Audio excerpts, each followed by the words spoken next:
Assalomu alaykum hurmatli kuzatuvchilar. Bugun sizlar tomonidan yo'llangan savollarga javob berib o'taman.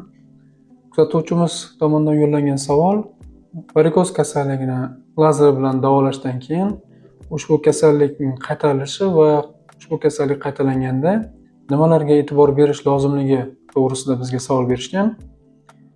Demak, varikoz kasalligi bu surunkali jarayon bo'lib, biz lazerli jarrohlik amaliyoti bilan surunkali jarayonni emas, balki varikoz kengaygan vena tomirlarini kuydiramiz.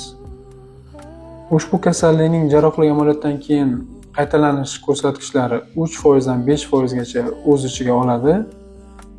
Ushbu kasallikning qaytalanishiga sabab bo'luvchi omillar, bir qator omillar mavjud bo'lib, bular demak bemorning passiv kam harakat hayot tarzi, ortiqcha tana vazni, jarrohlik amaliyotidan keyin shifokor tomonidan tayinlangan tavsiyalarga amal qilmaslik, ya'ni o'sha kompression trikotaj mahsulotlarini kiymaslik yoki yetarlicha faol hayot tarzini olib bormaslik va shuningdek genetik moyilliklar sabab bo'lishi mumkin.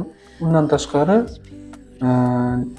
varikoz kasalligini kelib chiqishiga sabab bo'lgan jismoniy yuklamalar agar keyinchalik ham davom etadigan bo'lsa, boshqa sog'lom tomirlar ham varikoz o'zgarishiga uchrab, boshqa tomirlarda ham kengayishlar bo'lishi mumkin.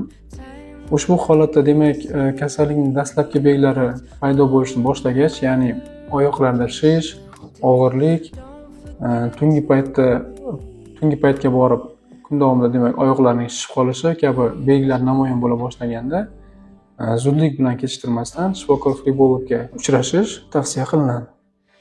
Agar sizda yana savollar bo'ladigan bo'lsa, marhamat kommentariyalarda qoldiring.